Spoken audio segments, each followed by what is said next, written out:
Today I'm going to be going over all of the seasonal weapons and which one you should focus on getting first, and if they're even worth crafting or not.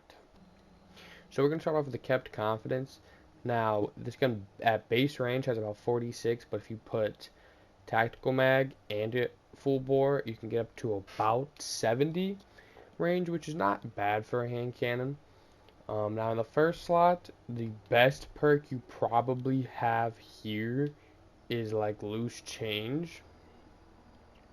Now there is really none of the first slot weapons are that great. There is killing wind, which is okay, but overall it's just not a great first slot. Now in the second slot, you have threat detect, or you have thresh, sorry, and then you have multi-kill clip. But again, nothing too fantastic or stunning about this hand cannon. It's okay, but I definitely wouldn't say it's something I would go for to craft or anything. Now it is a strand weapon, but overall I would rank it as probably the worst weapon out of all of these. So we're gonna be looking at the Locus sniper rifle. Now it is a stasis sniper rifle with base 48 range, and it can get up to about 70 with the currized rounds and full bore. Now in the first slot, you have some okay perks. You have overflow, which is alright. You have wellspring, which is alright.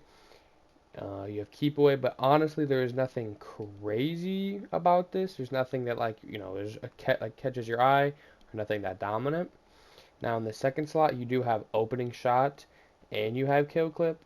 Few good perks. Not a bad sniper rifle for PvP, but in PvE, there's really nothing that's super good. And even in PvP, there's no snapshot or anything. So overall, it's not a great sniper rifle. If you don't have a sniper rifle, you could use this to get a good roll on it, but this is still one of the guns that I would probably skip out on. There's nothing too redeeming about it at all. But I would rank this as probably the second worst weapon in the season. Third, you have the Strand rocket launcher with the base stats of 90 blast radius and 40 velocity, which are the main stats you want to go for. Now, there's a basic rocket launcher things, but in the first slot, there is perpetual motion, which isn't bad. There's keep away, which isn't bad. Those are the two that I would probably use just to help increase reload speed for DPS. Now in the damage slot, there's Frenzy, which is probably the main one that you have here.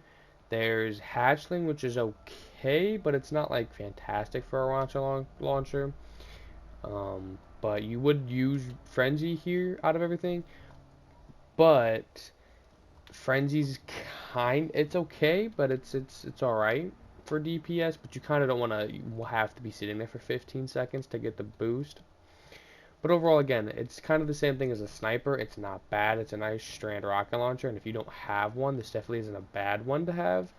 But it's not the absolute best frame. It's a high impact frame with not really fantastic rolls. So if you don't have a good rocket launcher, definitely craft you one. But I wouldn't go out of my way to try to get this weapon at all. But so I'd probably say this is about the third weapon out of all of them. Now moving on to the arc machine gun for the season. The first slot, it does get Zen Moment, which is probably the key one here. Unless you're on PC.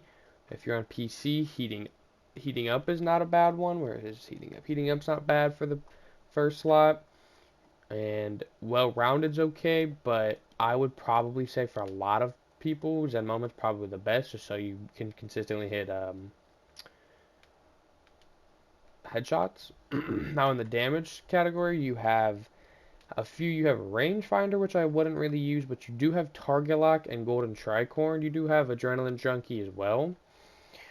Target Lock did get nerfed, but it's still definitely not bad. Golden Tricorn is okay for overall ad clear. So if you're using it for like more of an ad clear weapon, which is usually what LMGs are used for, this is pretty good to help you with it. But I would probably take Rangefinder. Now this one is pretty decent as an LMG. I have used it.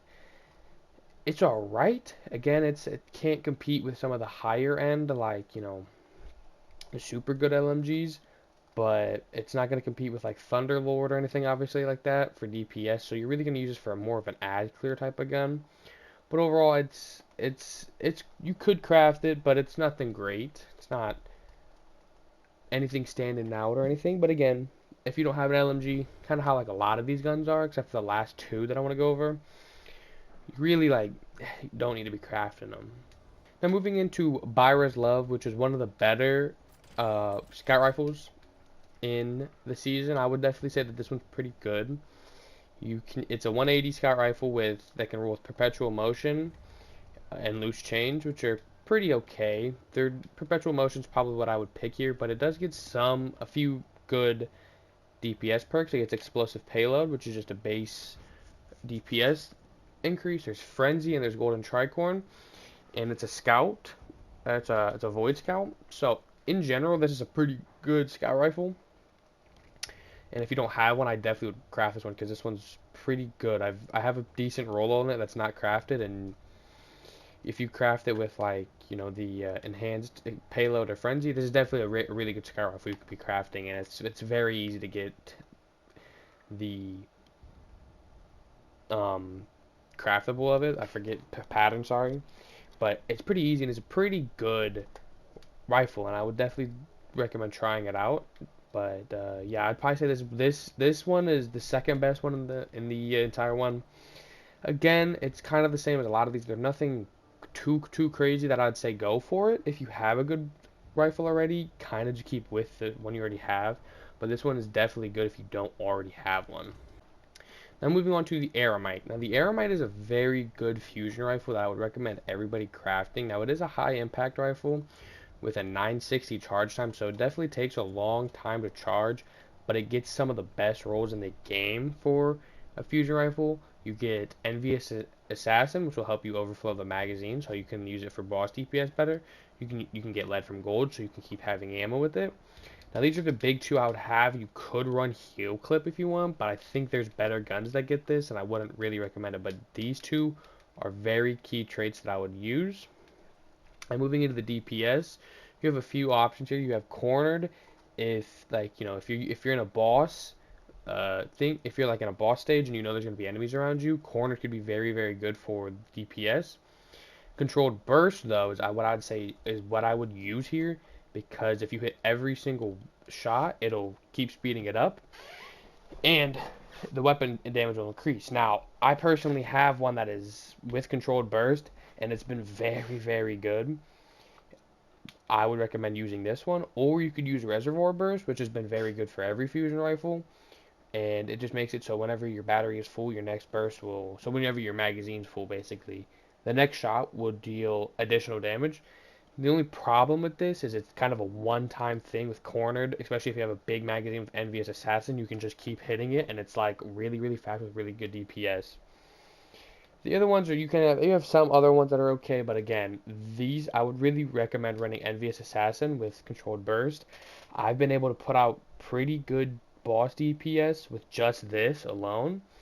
And if you don't have this, I would recommend getting this and making this, because this is an extremely good rifle to have, or fusion rifle to have. And this can extremely enhance your damage in any type of content in the game. One overall bad thing about all of these rifles is their origin perk. Their origin trait is Head Rush, which is one of the worst in the entire game. You're really only ever going to use it in PvP, and even then it's very bad, because all it does is increases your handling and reload speed, which is just not good. And you're never going to really use this in PvE unless you're really trying to. So this is definitely a downgrade on all of the PvE weapons. It doesn't hurt the weapon, but it definitely doesn't help the gun in any way.